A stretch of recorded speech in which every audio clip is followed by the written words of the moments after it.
Oh, yes. I was just looking at my phone. A lot of those that work in funeral homes, they have to have some sort of degree. Yes. Could you get me the actual certifications of every employee of those that work in funeral homes? Seems like it'd be quite the career. I mean, people are always dying, aren't they, Coach?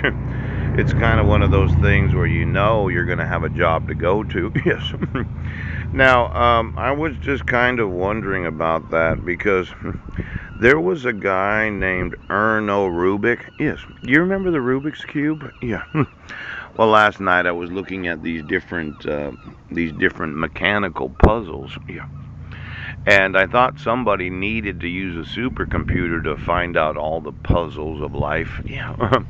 Could you look at the Rubik's Cube for just a second? Because as I understand it, there are those that have to know everything. They need to know the puzzle of life, what happens after death. Now, there's a big concern because I could never actually solve the Rubik's Cube. I'm one of those that wasn't able to do that, and a lot of my friends could do it in junior high and high school when they first came out in the 80s. Yes, just look through all the puzzles because there are a lot of them. If you go to Wikipedia, yes,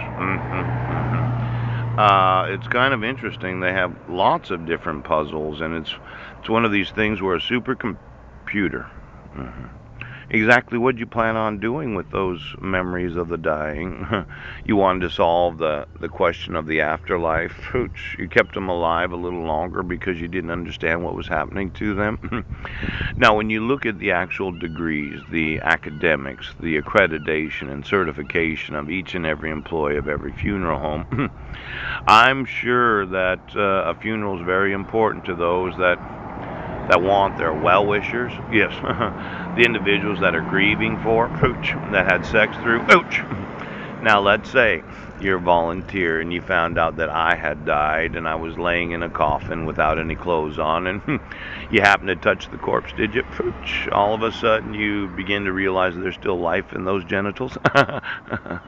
Now, I know it'd be a big surprise for those 50 women that volunteered to find out that. Wouldn't that be a surprise? I get a big erection while dead, and you're like, it works even when he's dead. But a lot of women, they would want to make sure that it.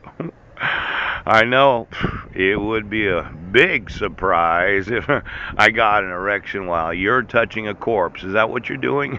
You decided to sew into a corpse because you could you put a clone on a corpse? Ouch!